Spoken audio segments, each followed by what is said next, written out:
right. I'm going to call our Tuesday, November 16th council meeting to order. Carrie, will you please take the roll? Cash, Here. Went, Here. Britton, Here. Bart, Here. Blick, Here. Wagner, Here. Schmid, Here. Wetzel, Here. Romline. Here. Very good. And please join me in the Pledge of Allegiance.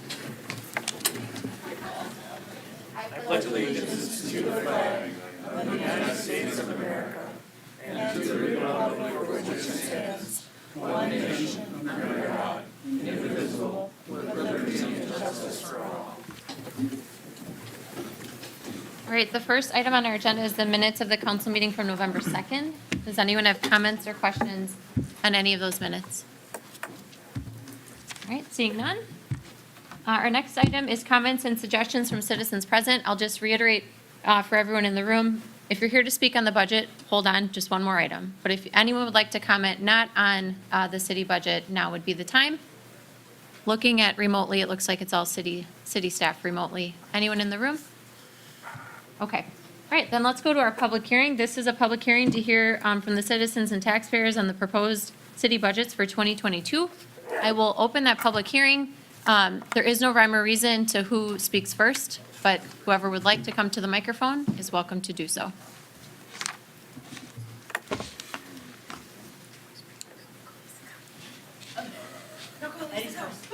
All right, there we go. Thank you, sir. And if you would please, you can go to that microphone right by the podium. Perfect. And then just state your name and address for us. Rick Buchanan, 105 Herman Street, Watertown, Wisconsin. I guess I have some concerns as to why we're raising the taxes. Everybody's had a real rough year, and in my book, I see some spending on things that I myself don't feel was justified. I could name them if you would like. One is the Sharps Corner Park. I think that was kind of a waste of taxpayer money, in my opinion. And I know other people around me feel the same way. And, you know, I mean, if you're gonna spend our money, which is our money and we're paying for it, I think it should be done for things that, like infrastructure, things that need fixing. Roads and sidewalks and all that other stuff. This other stuff doesn't seem to matter to me. And maybe it doesn't matter to anybody else, I don't know. But you're asking for almost a 3% hike on our taxes. And I just don't see how people can afford it. You know, the water bills are through the roof already. When I moved into this town, you could have things picked up, couches and everything else. We're still paying for that. But now if we have to have something picked up or take it to the site, we have to pay extra additional money. So somebody needs to explain to me why things keep going up and up and up when we should be looking at ways to save money and keep our taxes down, not spend more. That's all I got to say. If somebody can explain it, I'd be happy to hear it. And I apologize. I should have said this at the beginning. So during a public hearing, it feels weird. It's very awkward. Trust me, it's awkward for me, and I'm sure it's awkward for everyone around the U. We're not allowed to discuss back. But I hear your concerns, and I'm going to ask my team in the room that if you hear something that, like, we can explain Sharp Corner Park and how little tax dollars were used on that, just jot down a name and address, connect with the person so that we can get some contact info, and then we can follow up with them. Because we can't discuss back with you. It's just a limitation that we have. But we will, if you have specific questions, I see one of them jotting it down right now. We will follow up with you on that. And our Public Works Director is on virtually, so if Randy can get your contact information and you can share that with Jane Ellen so they can share comments on solid waste. All right. So that's just a general awareness for everybody. I know it's kind of weird, but that's how our public hearings work. But someone can connect with you on those items separately. Thank you, sir. Yep. Ina, Mr. Berg, Lisa? Right. Oh, she got it. You know I want to come up and say something. I do. As you know, I haven't been here for a long time. Ina Trummer, 807 Fieldcrest Court, Watertown. And this is the first time I've had a chance to get back here. And I am here to thoroughly object to your budget and that increase in our taxes. You increased them last year when people were out of work. The pandemic was at its best, at its peak. Families were struggling to try to make ends meet. Some families didn't know where their food was coming from or anything else, and yet you raised the taxes last year to pay for an increase in all of your city employees, including this council. That was wrong. You can't fill your own pockets out of greed and take it from taxpayers and people who are struggling. And I agree with that gentleman there. You're doing things in this city that doesn't need to be done. And I must say, my taxes are over $6,000 for a 3-bedroom, 2 baths, and it's equal to any other house that's paying only $5,000. And I can't get anybody to come and do anything about it. And the other thing is, I'm paying taxes for, I'm not getting any services. So how can you raise taxes because you think that we're getting more services when I'm not getting any services? I have been trying for 5 years to get my road repaired. There is no road in front of my house anymore.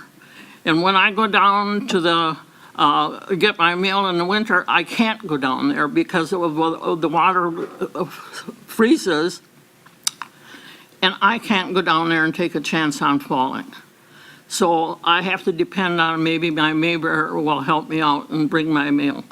And so when I call and complain, well, you're not in the 5-year plan, but I haven't figured out when the 5-year plan started. And I'm sick and tired of waiting for this council, which is a no-good council.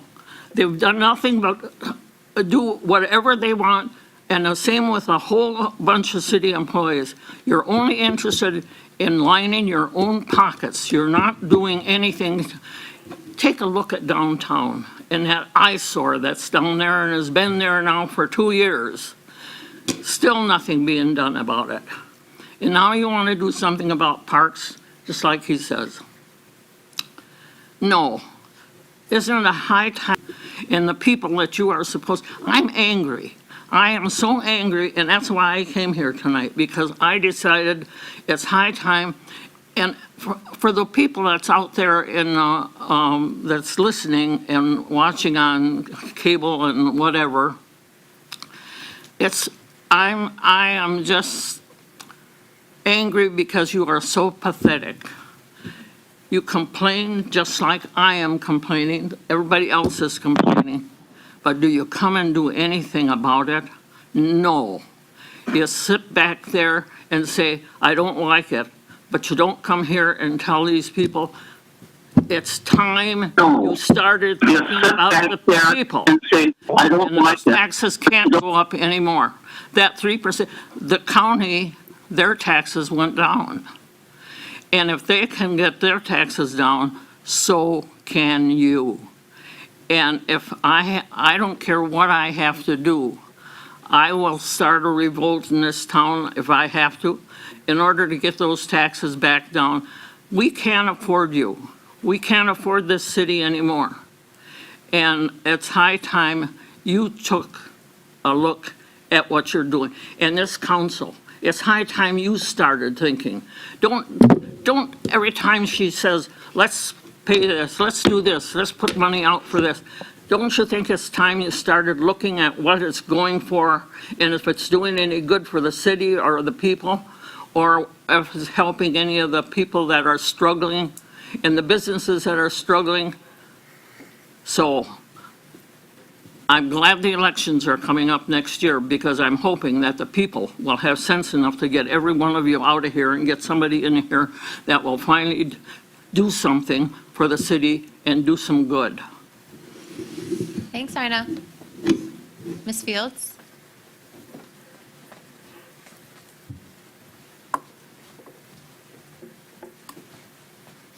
I'm Lisa Fields. I live at 8286 County Road Y in the town of Watertown, but I'm here tonight to represent the House of Peace, who operates here in the city. I'm here with my colleague Elizabeth Boxall, who we're both board members from the House of Peace. I do understand that part of what's on the budget this evening is the potential to allocate some discretionary funds to the House of Peace. And I just wanted to come here and say thank you for considering us. For those of you who don't know, we assist homeless women that are ready for their next step to rise out of homelessness. We're there to support them with a safety net, take them into housing, and help them with what they need in their lives. So again, just want to say thank you for considering us in your Thank you. budget.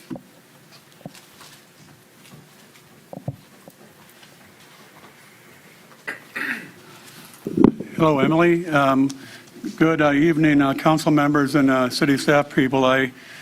Ken Berg. I have a new address of 1201 Richards Avenue. I moved 200 feet after 36 years to where I am now, but I'm in a nice place to live, and I am still in the 3rd district. So I'm here to make some comments on your budget in just a general way. But the primary topic I want to hit on is 3 years ago I was on your council, and I was on the finance committee with Emily, and we allocated $100,000 to, at that time, make some temporary improvements that would improve the condition of our Main Street because of its high traffic count and the visibility and the appearance that it gives for people going through.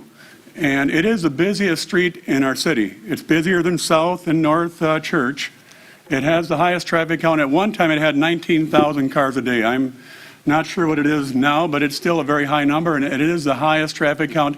It gives, an exposure to people going through town of what our town's like. And we're making improvements. I see it from individual entrepreneurs making changes to their businesses. I know the project we're trying to do on the 100 block, and I'm supportive of that concept in a general way. I'm here, though, to say that when we allocated that 100,000, it was for you to do something about it, and I don't have an awareness of what happened with the 100,000, but we also had 300,000 that was actually from proceeds from when we retired TID 3. And we had, on Finance Committee, also felt that 100,000 of that 300,000 could go into downtown in a general way type of improvements, which could have also been in some way allocated toward a road type of improvement. But I'm here to say that I follow issues where I can. What I understand is that the reconstruction of Main Street, when I asked even our assistant city engineer, Andrew Byer, he didn't give me a for sure answer, but he thought it might be 2027. And so again, that's still 5 years away, 5, 6 years, depending on when you count. But I'm trying to get across that in the meantime, we have an obligation to give an impression of our town moving forward, that we're making progress and we're doing things that improve the image. And it's a reinforcing negative to go down that street and to deal with it on a continuing basis for a local native like you guys, or you ladies, or people going through town that are forming an opinion of our city. We had an estimate through engineering at the time. It was going to be $199,000 to, I think Jane Ellen at the time, our assistant city engineer, gave us an estimate of $199 from a firm that she had gotten. But somewhere, somehow, there should be an ability to seal coat, crack fill, and do some type of a temporary improvement. And if you're saying, well, Ken, we can't do it because we're throwing money away, that, again, 3 years ago times, you're looking at the number of years that has gone by, and you're giving, in real estate, which I do for a living. I bring developers and investors into our town, and I try to make them look at our town favorably for business. And that's my area of specialty is commercial. And it doesn't help when you have a reinforcing negative like your Main Street. So you have dollars. I looked at your budget for road improvements. There's $1 million in there. And I know they're allocated for projects, but I'm asking you, between that and other funds that you may be able to in some way prioritize, find a way to do some type of a maintenance repair that can actually fill those and do some type of improvement that will last for 5 years until we get the more major type of reconstruction of Main Street, which is going to be a blessing when it happens. But it's not here yet. And I just don't want people getting the wrong impression. I live in this town. I want this town to move forward. I want the right impression. It makes my job easier if our streets are good, because it helps me when I deal with people that want to make decisions on being here. And I'm just, my memory is reminding me of what we did 3 years ago. It's not that long ago. We had a bid, and I would think some way through our ability to negotiate, that we can find a way to reallocate and find some funds that we can give to the downtown area.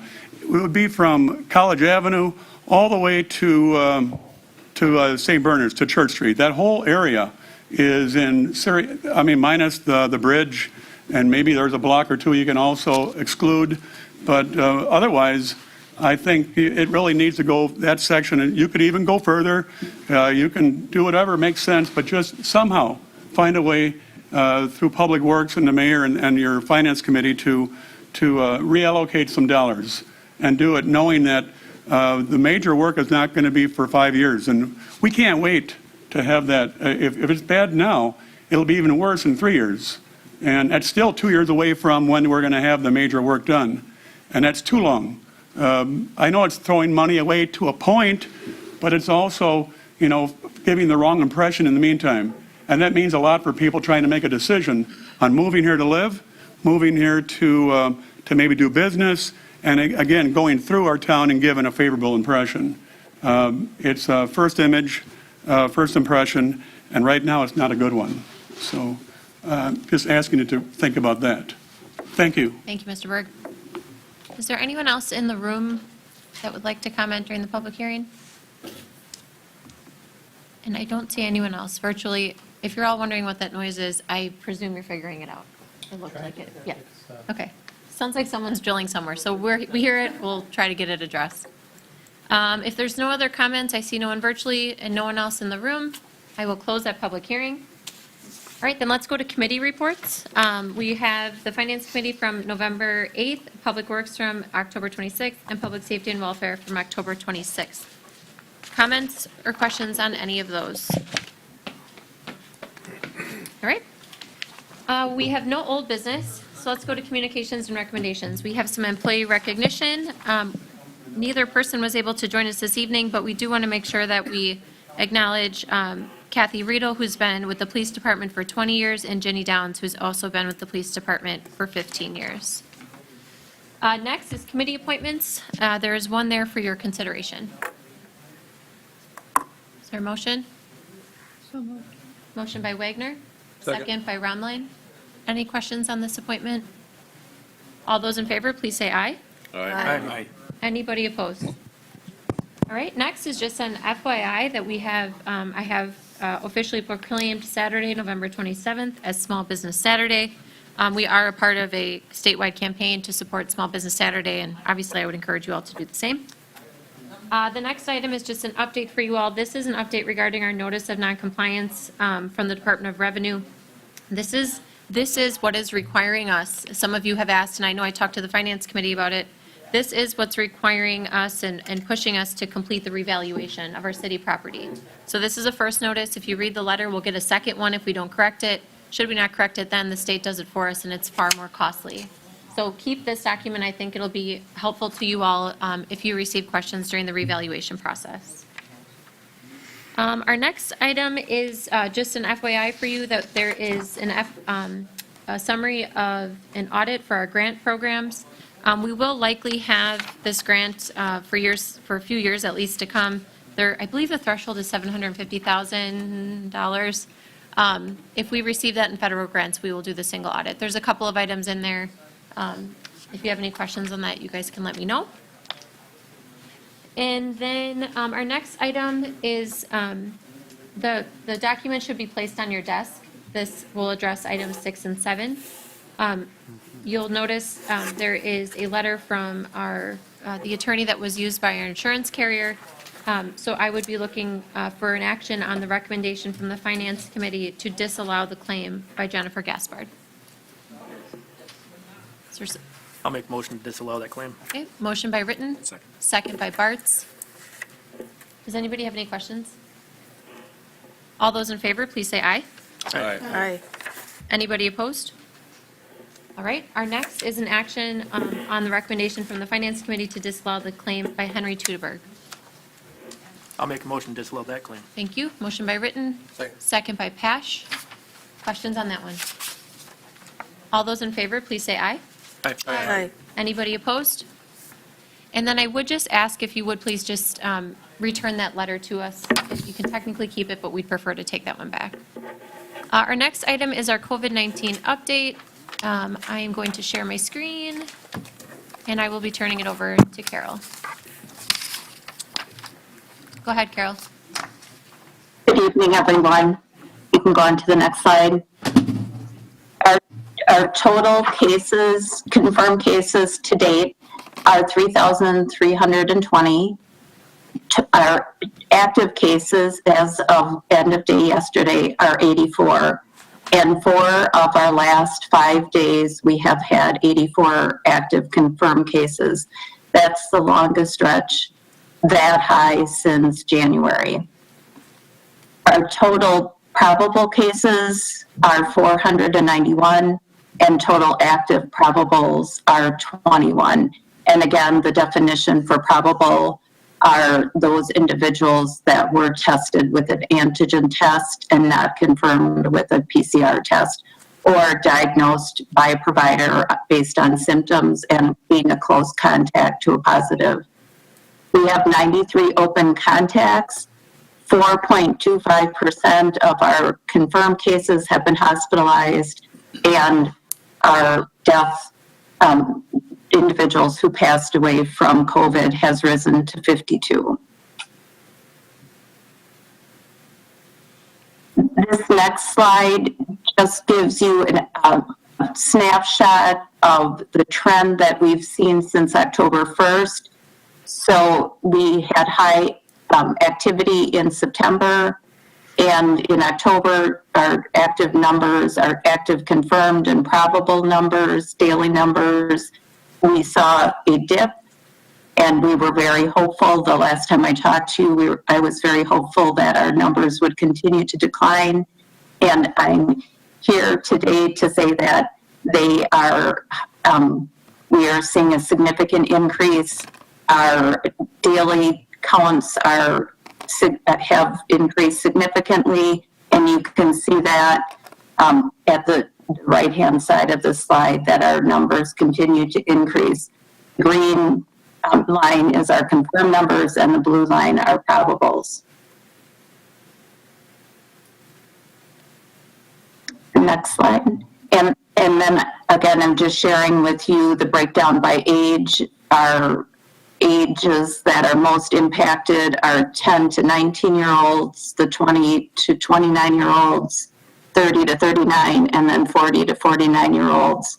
We are recently seeing more activity in our under 10-year-olds, but the numbers still are behind the other 4 age groups.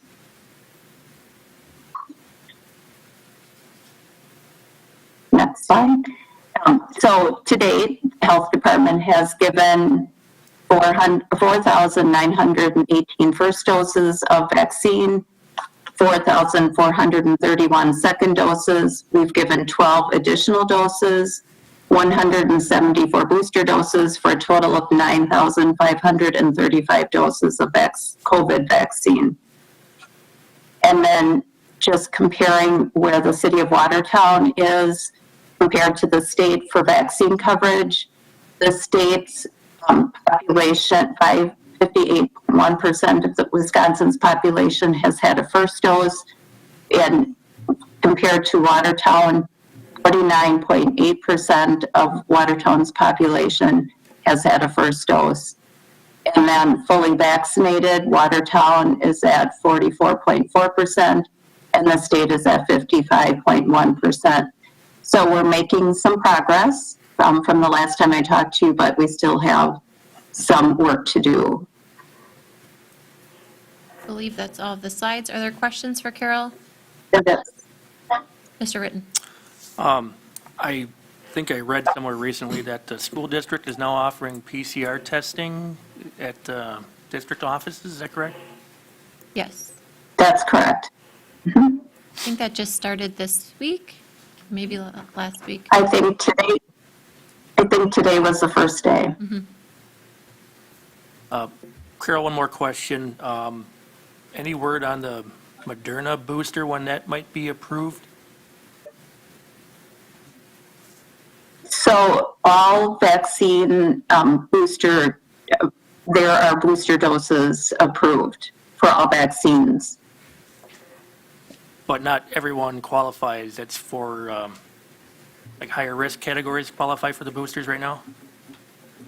Right, and then occupations, you can find that information on our website, but we are giving booster doses to individuals in our community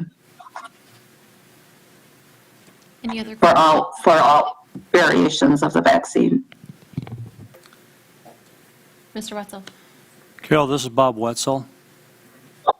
Do you have Good information evening. on the number of new cases that are fully vaccinated as opposed to unvaccinated? We do have some preliminary numbers on that. We do gather that when people will provide that information to us, but I don't have that in front of me. I could get that to you, Bob, or Alderman Wetzel. We can Yeah, include that's that in the next, let's include that in the next presentation too. Would everyone like to see that number? Yeah. I'm seeing a lot of Definitely. shakes in the room. So Carol, you can, we'll just send that number to the entire city council and then we'll include it in the next slide deck. Okay. Anything else, Mr. Wetzel?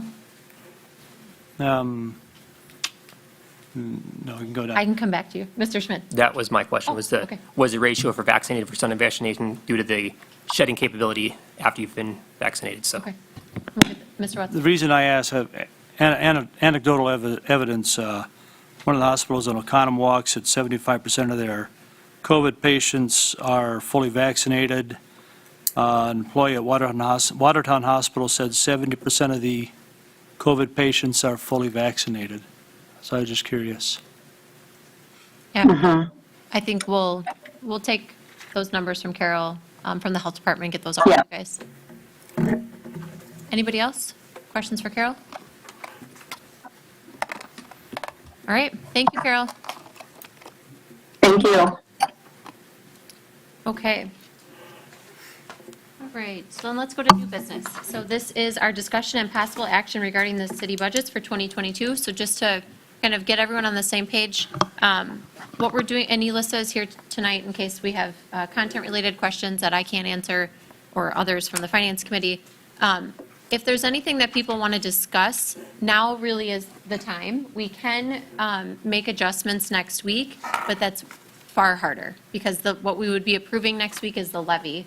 So if we need to make an adjustment next week, it can't affect the levy. So really now is the most efficient and useful time to make any amendments or changes to the budget. I would ask that we discuss whatever changes you may have or questions you may have, and then we would take motions separately. So it would be a motion to reduce the contingent by X to increase this account line by X. Make sense? Okay. So with that, I would open it up for discussion. Mr. Ritten? Mayor, I wanted to bring up the line item for the JCEDC, the Jefferson County Economic Development Corporation. At Finance Committee, the mayor had allocated $23,000 to that, and the Finance Committee voted to reduce that to zero and add all that to the contingent fund. Upon learning that the city was under an agreement that we cannot back out, we need 13 months notice to back out of the agreement, we are bound to fund that for next year.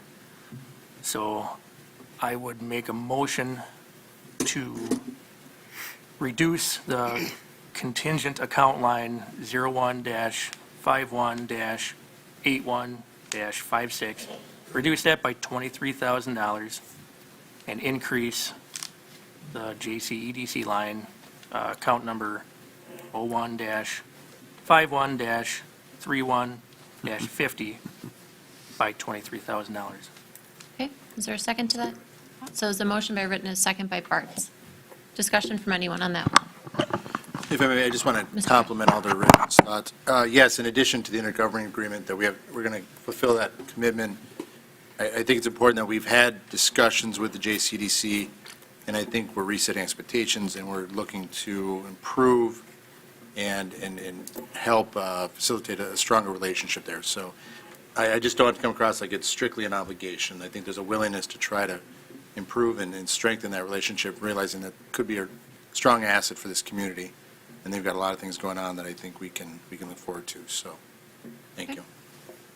Anyone else on this particular topic? Carrie, can I voice vote that? Amendments, or should I Because it's just a moving of money and not a changing of it, I would say you can do that. voice vote it? Okay. Any other discussion? Okay, all those in favor, please say aye. Aye. Anybody opposed? All right, next items. Discussion, questions, comments?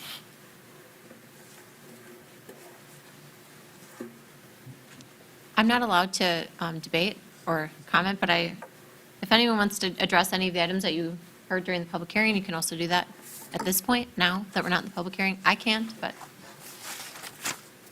and you don't have to either. Anyone else with discussion, comments, questions? No. Mr. Wetzel? Comment. During the weeks of finance hearings, number of nights per week, I could not attend because my wife and I both were quarantined with COVID. I was remotely watching and appreciated the discussion, the work that all the finance committee put into this. What we have in our notes, I see a lot of red reductions for this next year. I know sitting on that side of the microphone in my life, I kind of prided myself, I've never voted for a tax increase as a citizen. Then I got on council back in 2006 and saw things from a different perspective, saw that things do cost money and do need to bite the bullet and swallow hard sometimes. But I just want to commend the Finance Committee for the work that they put into this. And I appreciate seeing the red. Thank you. I'd like to see more red, but I know you can't push and push and push. Yeah, and I want to make a comment as well, You have a we- mic? Oh, you do. I do. Thank you. I don't know if it's really. It is. We tried our best to look at every aspect of it during the finance meeting.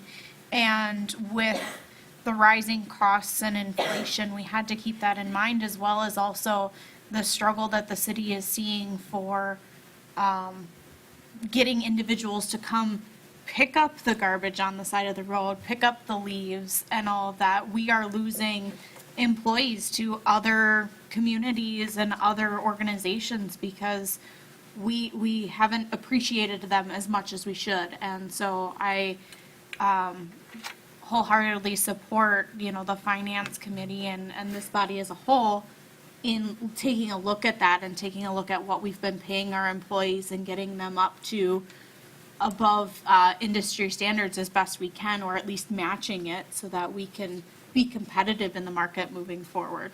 So that in and of itself, it's gonna cost a little bit to get us there, but with the support of the city, I think we can do it, and we can make this community that much better and make it the place to work. Thank you. Anybody, Mr. Ritten. Yeah, I'll go ahead and comment. I sit on the Finance Committee too, and I do appreciate the work that my colleagues and I put into generating this budget.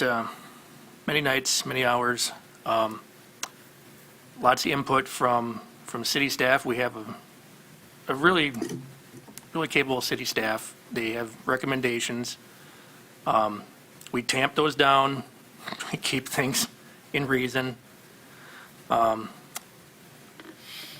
a whole, the city provides many services to its residents, and I don't think it's unreasonable for between a 2% and 3% increase because the cost of asphalt and concrete costs more, the cost of labor costs more, the cost of fire department hoses cost more. We worked really hard to keep it at that. At the same time, looking at city staff wages, making those competitive, like Alder Wagner spoke to improve retention. That's key for being able to provide good services. Now, there's something else that's floating away from my mind, but yeah, every resident wants to see taxes go down, taxes go down. If you look at the whole of it, the city levies its taxes, the school district levies its taxes, the county levies taxes too. For the services that the city provides, for the taxes that we levy,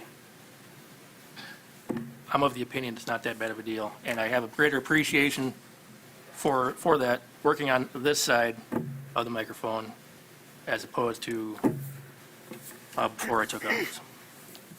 Thank you. Anybody else have any comments or questions or changes?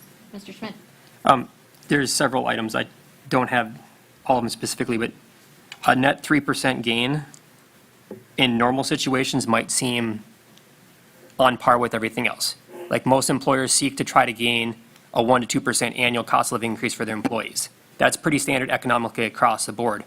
I will echo some of the concerns that some of the citizens have brought in regards to what they're experiencing, and I can't deny it because I don't know their lifestyle, of lack of ROI, or the return on the investments. We've noted on this council today that we provide a lot, and I do see a lot of improvements in the city in regards to automation, and I understand the concept of needing to retain employees, because every employer is struggling to retain people, because nobody can. And it doesn't matter what you pay them. There's companies providing thousands of dollars of bonuses, insanely high starting wages, and they can't keep people. So increasing our rate is going to put us in the same boat there. We're paying more, and we still can't keep people. I do have a concern with the 3% increase because I thought the intent was to try to get a net zero. And I understand, Chris, we're trying to keep up with inflation, but the problem is if everybody keeps up with inflation, the only person at the bottom of the pile who pays for everything is the taxpayers. Because they're having to deal with inflation at the grocery stores, the gas pump, buying a new car or getting it replaced, and they got the taxes going up by every other entity, and we're just the bottom. We're at the bottom of the pile raising taxes. State and federal doing the same thing to everybody. So unfortunately, the people at the bottom are the ones who are getting the hardest hit by it. And bidding on this side doesn't exempt me from looking at the perspective of the other side of seeking to try to get a net zero. Now, I don't know where we can cut to get to that net zero increase, but I'm fairly confident we can go line by line and try to find somewhere that we can cut or put freezes on in positions that don't necessarily need to have that increase to keep retention.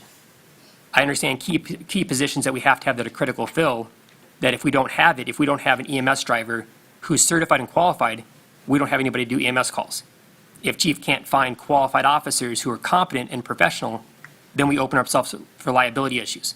I get key infrastructure positions, but if we have glaring deficiencies or positions that aren't critical fill, we need to reevaluate our pay system and go, where can we cut to get a net zero increase?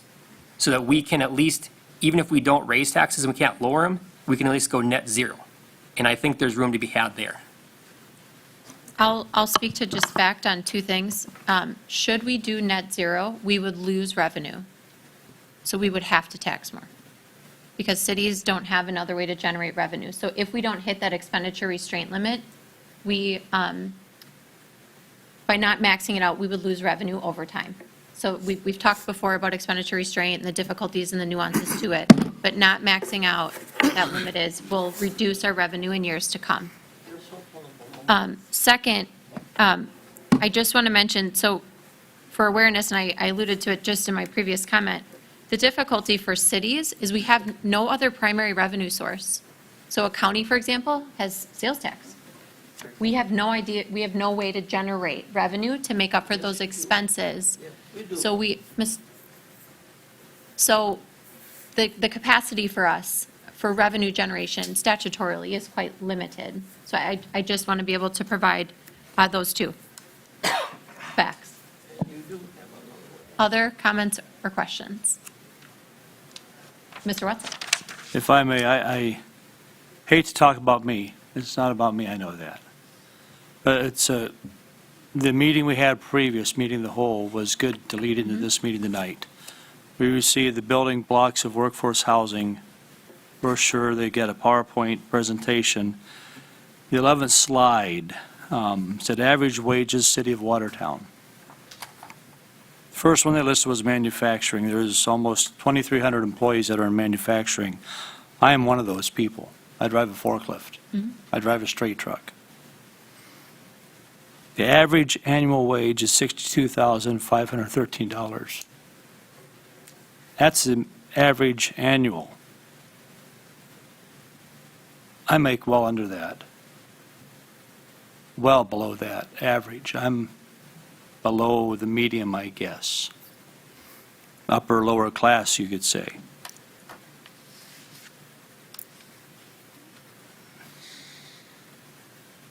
But I'm willing to approve this budget because we need to go forward. Thank you. Anyone else on the budget? Just looking to see through the comments if there's anything that was factual. No. So we're going to have to, I can't speak to the other items. I'm looking at you, Randy. So you'll have to check in about the other ones for public comment. All right. Anything else? So let's say something pops up between now and next week when our special meeting is just to pass the budget. Please do your best to ask me beforehand. That there are so many things that hinge on that, including tax bills getting out and things of that nature. So please just make sure you check in with me if there's something else. And if you have any questions about specific items, happy to chat about them. Give me a call. I can tell you factually, there are hundreds of cuts. I keep a spreadsheet of them, of each cut that is made. More cuts are made at the finance committee level. I've been doing, this is my 9th budget, I think, and we are not immune to prices going up, and they're, with the limited resources that we have to generate revenue, it's a sticky position to be in. So if no one has any other discussion, I will move on to our, so we'll take action on the 23rd. So next meeting is when we review and approve. So we will move on from here. So with that, let's go to the accounts payable. Madam Mayor, I move we pay all accounts payable. Thank you. Second. Motion by Bromline, with a second by Wetzel. That's where she's going to get her income from. Randy, do you mind stepping up? Ina. I apologize, but if you have comments, can you please step in the hallway? We have to keep running the meeting. Thank you. It was a motion by, was it Bromline? And a second by Wetzel. Thank you. Discussion on the accounts. All right, Carrie. Bromline, Aye. Ash, He had to step out. I think he is. sorry. Yeah, it's okay. Went, Aye. Britton, Abstain. Bartz, Aye. Lick, Aye. Wagner, Aye. Schmidt, Aye. All right, next we have reports and miscellaneous business. There's the cash, can you ask them to step back further? Oh, did she not call you? Wetzel. did I not call you? No, just Can for you the ask them record. just to step back a little? Aye, aye. Wetzel. Thank you, Mr. Watson. See, it's hard with the background noise. Okay, so let's go to reports and miscellaneous business. We have the cash and investment summary from October 31st, the library board from August 12th, August 30th, and September 9th, the police and fire commission from October 11th, the payroll summary of October 20th to November 2nd, and the Watertown Housing Authority from September 23rd. Questions on any of those for anybody? All right, then let's go to licenses. The first is an application for a change of agent for Mega Marts doing business as Pick and Save. They are located at 624 South Church, and Nicholas Parr is the agent. I'll make that motion. Thank you. Motion by Wendt. Second by Bartz. Discussion? All those in favor, please say aye. Aye. Anybody opposed? Next is an application for a secondhand jewelry dealer license for Sahed Murtada, doing business as Roll and Smoke. They are at 1612 South Church. Make- Motion by Bartz, Second. second by Went. Discussion? All those in favor, please say aye. Aye. Anybody opposed? Next is an application for a permanent premise amendment for Kathy B. LLC, doing business as Kathy's Buffalo Bar. Kathy Blesky is the agent, and it's at 814 North Church. This is for the addition of an outdoor area. Make that motion. Second. Motion by Went, second by Romline. Discussion? All those in favor, please say aye. All right. Aye. Anybody opposed? Next, we have to review and take action on the application for a Class B liquor license for Silver Eagle Saloon, doing business as Silver Eagle Saloon. Kathy Prophet will be the agent at 207 South Second. Move to approve. Motion by Bartz, second by Went. Discussion on that one? All those in favor, please say aye. Aye. Anybody opposed? Go to ordinances. The first is 21-42. This is to amend Section 228-6 definitions of Chapter 228 Animals, Article 3, the keeping of domestic animals. This is here from Alderman Romline and Public Safety on the second reading. Madam Mayor, I move for ordinance 2142. Motion by Romline. I'll second. The second by Schmid. Discussion on this one? Carrie? Bromline, Aye. Ash, oh, he's outside. Went, Aye. Ritten, Aye. Bart, Aye. Licht, Aye. Wagner, Aye. Schmid, Aye. Wetzel. Aye. Next is ordinance 21-45. This is to amend Chapter 52, Article 1, Districts and Wards of the City of Watertown General Code. This is here from me on the second reading. I'll make the motion. Thank you. Motion by Schmid. Please second. Second by Wetzel. Questions? No. Oh, you stumped me on that one. All right, Carrie? Schmid, Aye. Wetzel, Aye. Bromline, Aye. Ash, Went, Aye. Ritten, Aye. Bart, Aye. Licht, Aye. Wagner. Aye. All right, next is ordinance 21-46. This is to adopt the plan unit development and general development plan and precise implementation plan under section 550-152 for 111 South Water. This is here from me and the Plan Commission on the first reading, but before I ask for a motion, I would like to ask for the body to consider suspending the rules to do the first and second reading of the ordinance tonight. This is in order to avoid a delay in the project start. So they're looking to break ground in March, and delaying it would push that out closer to June. Madam Mayor, I move we suspend the rules. Okay, motion by Romline, I'll second. second by Licht. Any questions on that? So we're just voting to suspend the rules to do the first and second tonight. All right, all those in favor, please say aye. Aye. Anybody opposed to that? Okay, now I would look for a motion to approve ordinance 21-46. I'll move to approve ordinance 21-46. Motion by Ritten with a second by Bartz. I know we have Mr. Patterson in the room if anyone has any questions on the project. Mr. Schmidt? Specifically relating to the section 2 in regards to the fifth floor versus the fourth floor average on Water Street with the other multi-unit facilities on the same street. Why are we going higher than making it the highest in the area? Number of units? Do you want to answer why 5 floors? Or Alex, either one. Yeah, number of units and spreading our costs per unit. We had to have an increase in units for our high costs. We needed more units, so it was in order to spread it throughout the number of units. You want to come to the mic if you're going to chat from the peanut gallery? I would just say that the size of the site, the actual parcel, is smaller than the other two units just south of that as well. Okay. I'm just concerned that that's going to become the tallest building coming into downtown, and they're going to see that. I know the library is just about finished, but they're going to see that ahead of the other two buildings that are next to it, and it's going to make it taller proportionately than the other ones. And my concern is it's going to become a focal point, and if that's not meant to be the focal point and draw away from the, city square that's right next to it, I'm concerned at the distraction it's going to be and keeping everything level, because they already have that clock tower, or not clock tower, but the tower on the one corner as it is. That would put that, 6 stories, just that one tower section? Or is that design part change? No, I don't have the exact height on that. It wouldn't be quite 6 stories, and I believe it'll be similar in height, minus the tower. It would be similar in height to the Globe, right next door. Just based on elevations, right? Like, Correct, yeah. so we're like this as you go down the road, not quite like this, but as you go down the road, just the elevation adjustment to the eye. Okay, so it's still going to be, because that was my initial concern, is why is it going to be the extra story and what's the ROI for the vision? Because if it's going to be a visually flat image, that's one thing, but if it's going to stand out and become an eyesore where they're going to focus on that first instead of the library or, the new town square, that's where my hesitation is going to be in regards to that structure, the way it's designed. Because if those are what we've invested as a city that are our things, I want those to be the center thing. I get the extra housing downtown is important, but if it distracts from what we've already invested tens of millions of dollars into, that's a problem for me. So that's where my hesitation comes. Any other comments or questions? All right, Carrie? Britton? Aye.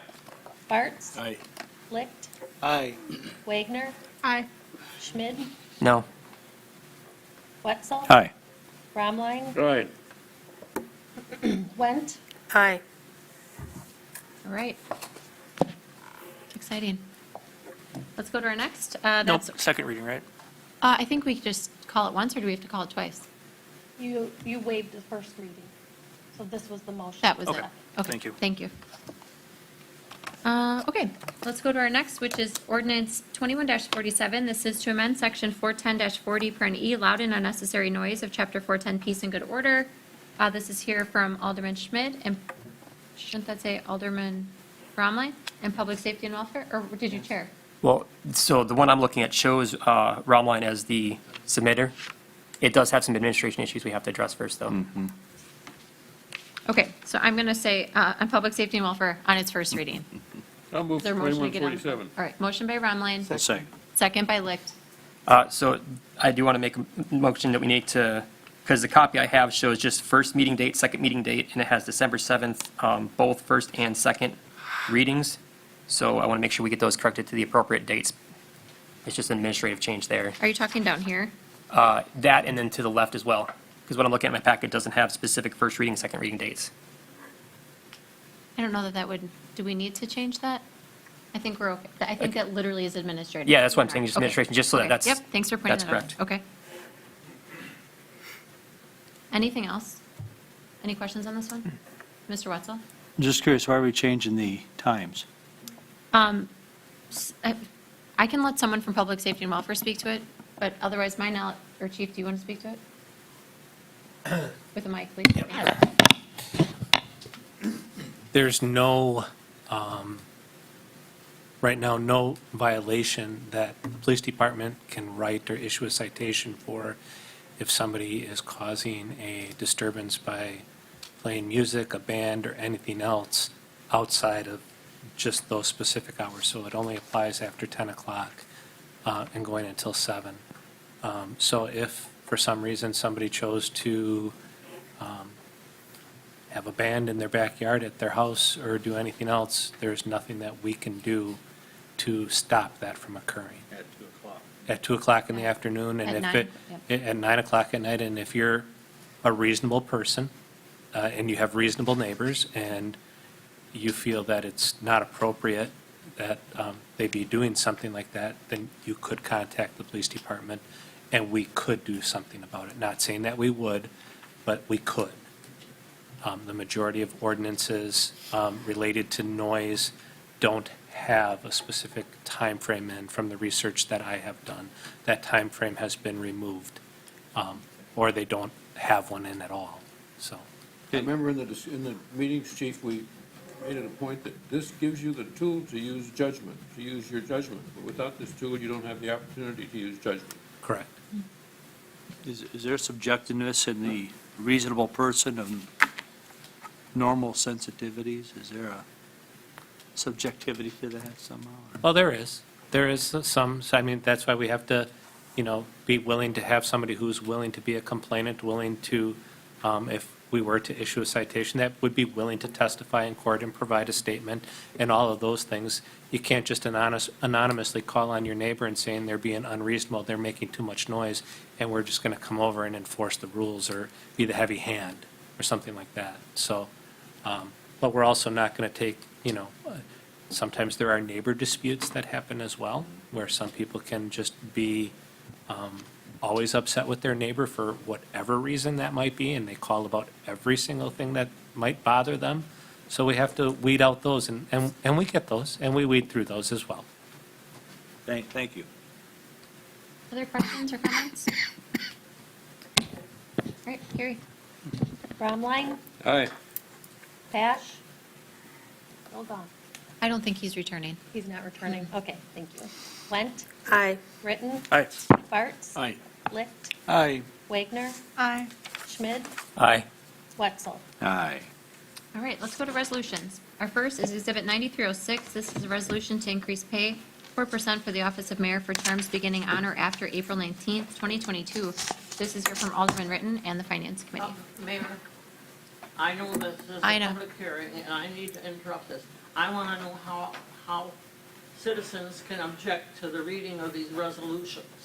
I know. You can comment at the end of the meeting when we have another section of comments from citizens present.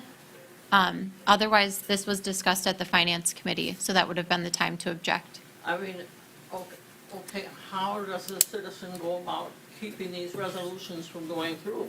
They would come to Finance Committee when it's put on the agenda and share those comments and concerns, and then the Finance Committee would take those in and consider them. But if you want to comment more, you can certainly, and you know that, stay to the end of the meeting when we do another comment period. I noticed there isn't one here, but I was just wondering how a resolution now, if you read a resolution, is it passed If it is approved, it is. by the council? It is. If a resolution just requires one reading. So if something gets approved this evening, it would be Okay, approved. Because you were saying before about, you only have one way of getting, revenue in. Well, the very first resolution would take care of reducing our taxes. Okay, so we have, So Alderman- I need to go to the finance committee? I know, we can chat after. We have to proceed with the regular order of the meeting. So you and I can chat after on how you can attend those, and I can show you again where to find those meeting notices. But this one's already on the agenda for this evening, and so are the other resolutions being considered. So it's here from Alderman Ritten in Finance. Mr. Ritten. Mayor, I'll make a motion to approve Exhibit 9306. Okay, motion by Ritten. Is there a second? Second by Bart. Okay. Discussion or questions? Mr. Ritten? Yes, so this begins for the next election in April. So whoever the mayor is elected at that time, this pay increase starts at that time for that mayor, whoever gets elected. This particular item was talked about by me and a former alder years ago about the mayor's salary. And at that time, we felt, in comparison to many other city staff, it's probably a little bit low. And the idea then, at that conversation I had with the former alder, was we should try to think of something, do something to catch this back up to probably where we believe it should be, based on responsibilities and delegation authority and just the general job of that office. We didn't do anything at that time. During the last month's Finance Committee meetings, I had spoke with current Alder Pash about this. We kicked around some ideas on what we can do to maybe catch this salary back up. The goal is to attract qualified people that want to do this job and do it well. And with conversations we've had in the community, there's good qualified people out there that would consider doing this, but they didn't want to take a 30% pay cut from the job they already have. So we just felt it diluted the pool of talent that could consider running for this office. So Alder Pash and I looked at a couple different models, ran some ideas by a city attorney. We talked about a sliding scale based on education, experience, and we were advised against doing that. Every every 3 years, there's a resolution, salary adjustment for the office of mayor. And the last one had a 1% bump each year for 3 years. That was passed by Mayor David at the time. And before that, there was another resolution to gradually step up the mayor's salary. The previous resolution was a 1% bump, and we discussed this at the Finance Committee, we felt that was kind of sliding behind where it needs to be. And like I said, there's other employees of the city that make more than this, far more than this, even after the increases, even after the last step in 2025. So I brought this resolution to Finance Committee with two options, a 3% step each year and a 4% step each year, and we had some good discussion, and we settled on what you see in front of you, the 4% stepped increase, 4% each year, beginning after election. So whoever the new mayor is, this will be their salary. Okay. Other comments, questions? I do want to make a comment that, after, reviewing this and everything too as well, we understand the mayor is an elected position, so this isn't necessarily reflected on 100% of who's in the position at this time. It's for future movement, but also the mayor heads up the entire city departments, yet they're the 12th or 13th. Like, there's 12 or 13 individuals that make more than your elected head of the department's official. So, I wanted to bring that to light, that there are 12 or 13, I don't remember exactly what it was, but there's that many individuals that make more than the mayoral position. Mr. Schmidt? So this goes back to, so your justification in regards to increasing to the 4%, Alderman Whitten, is to increase the pool of protective candidates. Well, the flaw with that is simply this, in my opinion. Public service is just that, public service. It's not meant to get a pay raise. It's not meant to be a career. It's meant to be a public service. I would agree that 1% is below where even median averages in government work is at. Even on the low end within the military, that's 1.2 to 2.3% average, generally a little bit less than 2%. So I would concede 2% being average and being appropriate. 4% does seem high. I think we just found a way to decrease. If you have that many people making more than the mayor who is in charge by default of anything that happens within the city, that's one area we can look at that's a different issue though. But I would be okay with 2%. I'm not okay with 4%. Other comments? Questions? All right, Carrie?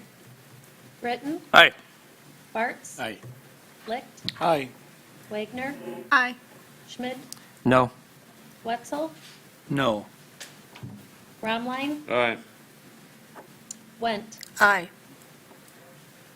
Okay, next is Exhibit 9307. This is a resolution to renew the City of Watertown COVID-19 emergency sick leave allotment for 2022. This is here for me and the Finance Committee.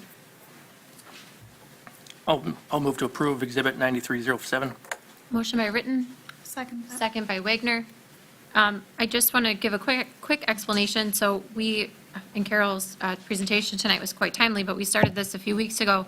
We've used this for the last year, and it really has, once we instituted it, it has allowed our teams to have the latitude to stay home if they need to stay home, and that helps our workforce. So we saw a large portion of our workforce quarantine last year for a variety of reasons, but certainly having this leave available to them will certainly facilitate staying home. So what this does is basically reset that clock for 2022. And I will say, should we finally get out of this in a better way, at any time we can bring this back and sunset it. So I submitted it for the entire year of 2022. If we want to come back in June, we can come back in June and sunset it then. So with that discussion, Mr. So this is not subject to rollover. This is just for that calendar year and that calendar year only, specifically meeting the criteria for the usage if they're quarantined by a Got it. positive test. Yep. with the criterion A, B, C, D, and E. Okay. And it's not a benefit they get otherwise. It's only there if they fall into A through E. Okay. Other questions? Are you fine with the voice vote? Or you can take the roll. Go for it. Okay. Britton? Aye. Bartz? Aye. Licht? Aye. Wagner? Aye. Schmid? Aye. Wetzel? Aye. Bromline? Aye. Went. Aye. All right, next is Exhibit 9308. This is a resolution to apply for an operating grant to DOT for our fleet purchases. This is here from me and the Finance Committee. Move to approve. Thank you. Motion by Wagner, second by Bartz. Questions on this one? Carrie? Wagner? Aye. Schmid? Aye. Wetzel? Aye. Bromline? Aye. Went. Aye. Britton? Aye. Bartz? Aye. Licht. Aye. Thank you. Next is Exhibit 9309. This is a resolution to enter into a lease with Passenger Transit for our shared ride taxi service vehicles. This is here from me and the Finance Committee. Move to approve. Thank you. Motion by Wagner, I'll second. second by Ritten. Questions on this one? All those in favor, please say aye. Aye. Anybody opposed? All right, let's go then to Exhibit 9310. This is the resolution to apply for a capital grant for the shared ride taxi program. This is here for me and Finance. So moved. Thank you. 9310. Motion by Licht, second by Bartz. Questions or comments on this one? We do have a share in this, so I will ask for the roll. Licht. Aye. Wagner? Aye. Schmid? Aye. Wetzel? Aye. Bromline? Aye. Went. Aye.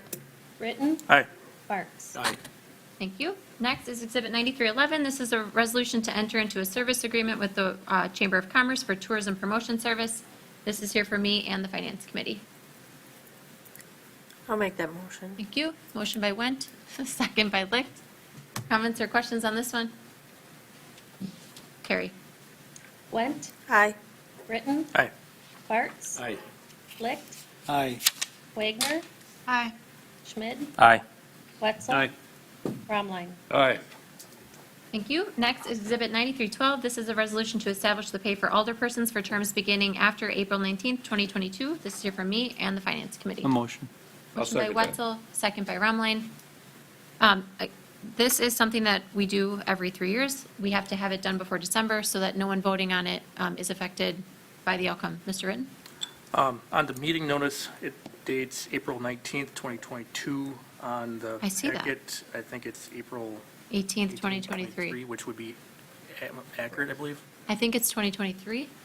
Right. Right. 'Cause we don't want anyone, So it's correct on the resolution. Right. But you're right, it is wrong on the notice. Thank you for clarifying that. so. So we're fine on the resolution side because it's written correctly. And for clarification, anyone currently serving on the council won't see this increase unless they're reelected at that April 2023.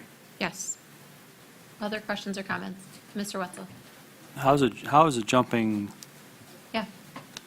so much? I was sitting here just lamenting, so I've been back to back today, and I thought I had everything stacked up, and I'm lamenting that I don't have the memo that I wrote. If anyone has it, let me know. So I did an assessment of cities, 20 cities, 12 cities, I think it was. I think that in totality it was 20, but the top 12 were similar in size to us. This adjustment still puts us below the average of those 20. So I believe, and I can send you all the memo after, unless someone has it. The average, I believe, was about 6,500, and this, at the end of this 3 years, it would still keep us below the average for cities our size. There were some cities, I think the lowest was honestly 100, I think we're second lowest out of that pool. I think the lowest was 5,000, and then there's us. The highest was around 10, and some of the cities provide like dental. So this is bumping up, but not even hitting that average of our like colleagues in size, municipalities similar to us in size. As Alder Schmid said earlier, this is a public service, not a job. It's a part-time job, a very meager part-time job. And I We're not in it for the money, I know that. And I did acknowledge that in the memo. So in the memo I wrote, I said, a conservative estimate of hours per week is 5. We're probably closer, I mean, when I was an alder, it was definitely closer to 10. hours a week, depending upon your committee load. So at 5 hours a week and at this rate of pay, it's about $22 an hour. And that, considering the gravity, so I used criteria similar to what we use to evaluate our city employee rates of pay. So the gravity of the decisions, the amount of fiscal independence, the amount of critical thinking required, that $22 an hour is still low. But I acknowledge your point, and I acknowledged it in the memo too. None of us are in this for He's got the the money. memo. You have the memo. Thank you. I appreciate that. I will bring this back to you. So it was Neenah, Stevens Point, Caledonia, De Pere, us, Grand Chute, Pleasant Prairie, Middleton, South Milwaukee, Howard, Oconomowoc, Menasha, and Ashwaubenon. The minimum was 5,000, the high was 10,008, and the average was 6,549. So what we would be proposing is below that average. So what I did was I basically took, again, that conservative estimate of 5 hours per week at 4.3 weeks per month, and that equates to about 21 and a half hours of work. And then took the proposed rate of pay of 6,000 and divided it by 258 hours, and that comes to roughly $23 an hour. And I just shared, considering the level of decision-making, the problem analysis, the problem solving, and the research and the financial literacy these positions require, $23 an hour is even low in itself. However, it's important to take the civic nature of our jobs into consideration and offer these adjustments that are implementable, I think, over time, but still below that average. So that was the thought process. Did I answer your question at least? That answers the question. I'm just thinking, we're not trying to draw people into the city to work as an alder person for $6,000 a year. I mean, it's not going to make you move out of town or relocate if you're not getting $6,000. So we're talking $50,000 more per year times 9. So, Not more per year, because. excuse me, Right. $1,000 more per year, $9,000 more a year. It Right. just, I don't know, it just seems to me, in my background, I'm content with what I have. I don't want to take anything from anybody else, but I just think we don't need to be raising our salary like that. Mr. Ritten?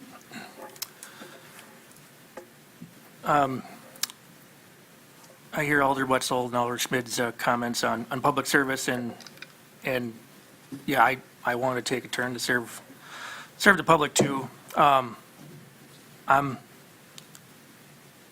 grateful that the wage that we do receive pretty much covers my property taxes. That's the way I look at it.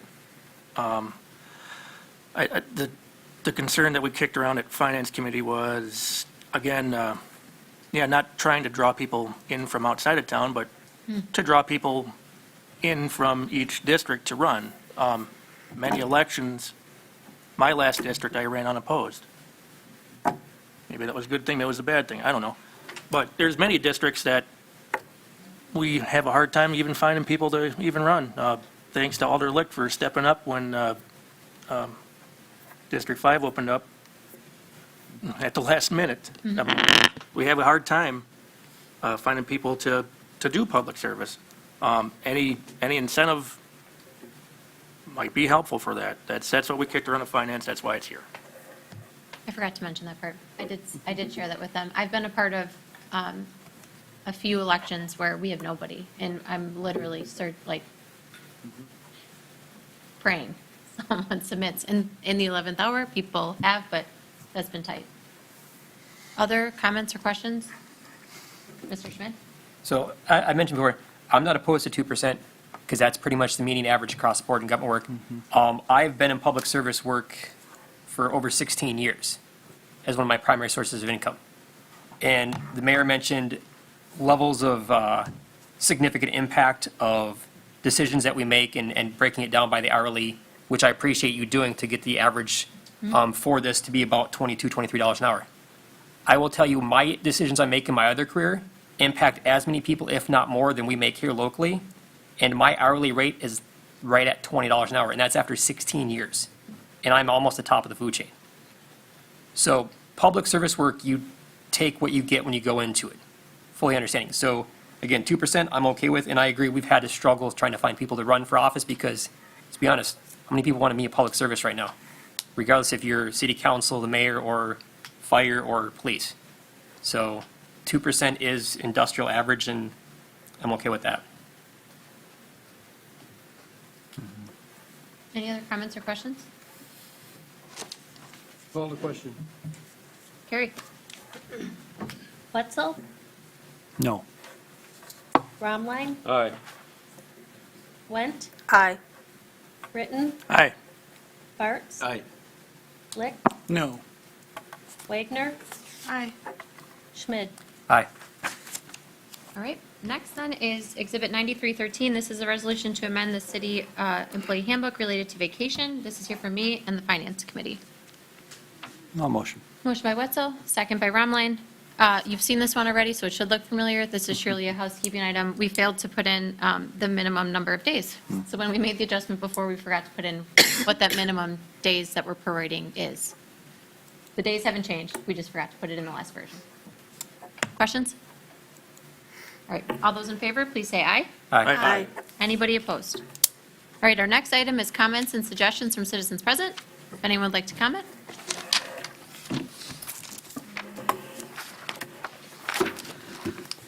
I'm going to comment on all these resolutions. The very first one and the second one and the one regarding the alderpersons. This whole budget is not about the people. This whole budget is about raising your salaries. 4% emergency sick leave, which should be taken care of by, your benefits take care of all of that. And the mayor's salary was raised $700 a year for 3 years. This was the third year. And now you're going to raise it again. And I raised it last year. You raised all of your salaries last year, all city workers. Now, that's what this whole budget is about. It's not about our services. You would be able to get this money and not have to raise the taxes if you didn't put in this 4% emergency sick leave, pay for the aldermen. They're not necessary. And I give you a lot of credit for voting no on a lot of these things, but there's not enough of you doing it. Ron Ryan, I'm disappointed in you. And I'm disappointed in you council members and you coming up with this idea that these salaries have to be made. No, they don't. I don't get an increase, and businesses don't get their people aren't getting increases. But yet, you feel that we have to pay you and not get any service for it. I've been listening to the public service, and like I'm saying, I'm paying taxes, but I'm sure not getting any services. And I'd like to know when I'm going to get them. But first of all, I've got to figure out how. I am going to stop these resolutions that you just passed. I object to them. I hope I'm going to get enough people to object to them, to come before that and make you go back to that budget and get that back down and get those off of there so that 4 and 5 and 6% that you've got there will erase our 3% tax increase. So if you were a council that was going to do anything, and a mayor that was going to do anything for the people instead of your own greed, you would go back and take this budget back to committee and you would do something about getting those taxes down. And council members, that all of you sit there and vote aye on everything, that no matter what comes up, you don't care. You don't care about the people. You've all got jobs. So what you're going to get in increases and what all you're going to get, That's going to pay your taxes. It's not going to pay mine. You're going to just, I'm going to pay so that you can get more money. That's what it really boils down to, this whole budget. So I hope you go home with a guilty conscience, every single one of you. And you'll see me again. Thank you. Anyone else that would like to comment? And seeing none virtual, I would ask for a motion to adjourn. So moved. Motion by Gremlin, second by Wagner. Those